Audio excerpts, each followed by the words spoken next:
Hello दोस्तों, आपका मेरे चैनल धार्मिक कहानियों में स्वागत है। आज की कथा महर्षि वेदव्यास के जन्म की कहानी। प्राचीन काल में सुधन्वा नाम के एक राजा थे। वे एक दिन आखेट के लिए वन गए। उनके जाने के बाद ही उनकी पत्नी रजस्वला हो गई।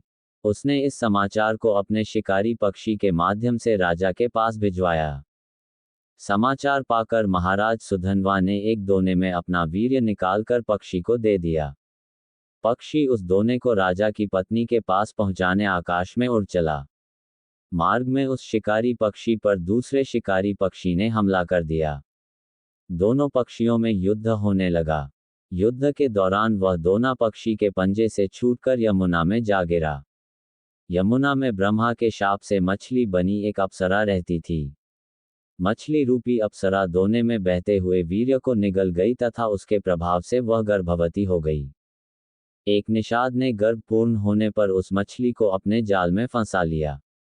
निषाद ने जब मछली का पेट चीरा तो उसके पेट से एक बालक तथा एक बालिका निकली। वह निषाद उन शिशुओं को लेकर महाराज सुधन्वा के पास गया। महाराज सुधन्वा के पुत्र न होने के कारण उन्होंने बालक को अपने पास रख लिया, जिसका नाम मत्स्यराज हुआ। बालिका निषाद के पास ही रह गई और उसका नाम मत्स्यगंधा रखा गया, क्योंकि उसके अंगों से मछली की गंध निकलती थी। उस कन्या को सत्यवती के नाम से भी जाना जाता था। बड़ी होने पर वह बालिका नाव खेने का कार्य करने लगी। एक बार पाराशर मुनि को उसकी नाव पर बैठकर यमुना पार करनी पड़ी। पाराशर मुनि सत्यवती के रूप सौंदर्य पर आसक्त हो गए और बोले, देवी, हम तुम्हारे साथ सहवास के इच्छुक हैं। सत्यवती ने कहा, मुनिवर, आप ब्रह्मज्ञानी हैं और मैं निषाद कन्या, हमारा सहवास संभव नहीं है। तब पाराशर मुनि बोले, तुम चिंता मत करो, प्रसूति होने पर भी तुम कुमारी ही रहोगी। इतना कहकर उन्होंने अपने योगबल से चारों ओर घने कोहरे का जाल रच दिया और सत्यवती के साथ भोग किया। तत्पश्चात उसे आशीर्वाद देते हुए कहा, तुम्हारे शरीर से जो मछली की गंध निकलती है वह सुगंध में परिवर्तित हो जाएगी। समय आने पर सत्यवती के गर्भ से वेद वेदांगों में पारंगत एक पुत्र हुआ।